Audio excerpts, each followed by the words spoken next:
बेटा एक बात मैं आप सबको समझा देता हूं, और वो बात क्या है। जिसने भी अपनी मां को दुख दे दिया या जिसकी मां ने दुख पाया, वो आदमी जिंदगी में कभी रुपए पैसे और प्रॉपर्टी से सुखी नहीं रह सकता।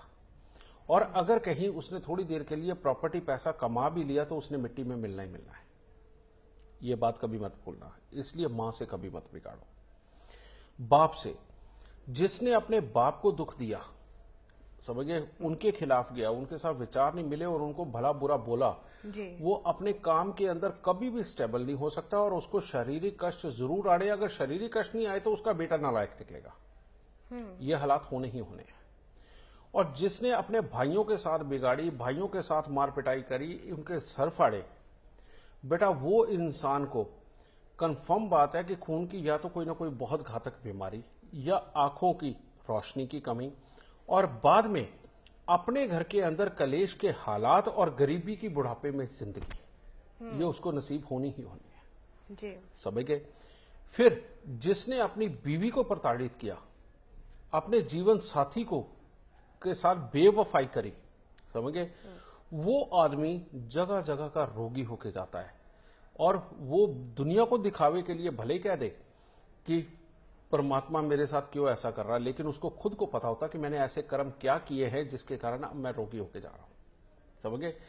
कारण ये है बेटा, ऐसे लोग खुद जब पर्सनली मिलने आते हैं, चाहे आदमी हो या औरत, अपने मुंह से अपने आप ही कहते हैं, कहते हमें पता है हमने ये कर्म किए हैं।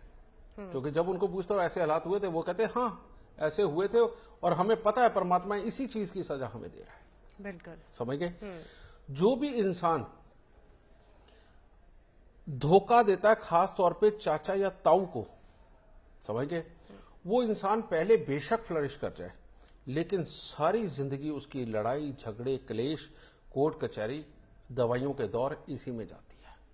और वो इंसान एक चालाक के नाम से मशहूर होता है। उसको अपनी किस्मत के वजह से बेशक थोड़ी देर के लिए सुख मिले, लेकिन आगे उसकी पीढ़ी के अंदर वो बुरा हाल होता है जिसे बोलते हैं पितृ श्राप। उसके आगे की पीढ़ी भोगती है, वो चाहे अपनी जिंदगी में भोगे ना भोगे। समझे।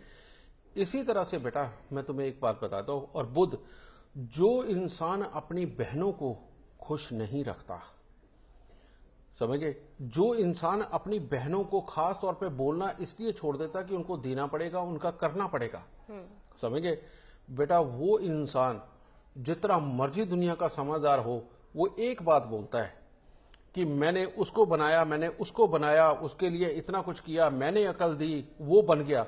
लेकिन बेटा उससे पूछ के देखो वो क्या बना, वो कभी जिंदगी में ढंग से नहीं बनता। समझ गए। इसीलिए बेटा जो ग्रह है वो तुम्हारे रिश्ते ही है, और तुम्हारे रिश्ते ही ग्रह हैं। इनको संभाल के रख लो, इनसे प्यार कर लो, इनको देना लेना शुरू करो, इनके साथ मेल जोल बढ़ाओ, एक दूसरे के काम आना शुरू करो। देखो सारे ग्रह अपने आप ही सेट हो जाएंगे। जिस जिसके भी बिजनेस खराब है, बेटा बहनों को मानना शुरू कर दो। और ऐसा ना हो कि पड़ोस की बहनों को मानते रहे और अपनी से दुश्मनी ही चलती रहे।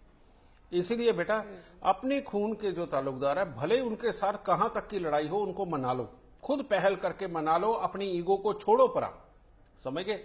उनको मना के देखो, ग्रह सारे सेट होते नजर आएंगे, सारे दुख घर से निकल जाएंगे। ठीक है। खुश रहने दादा।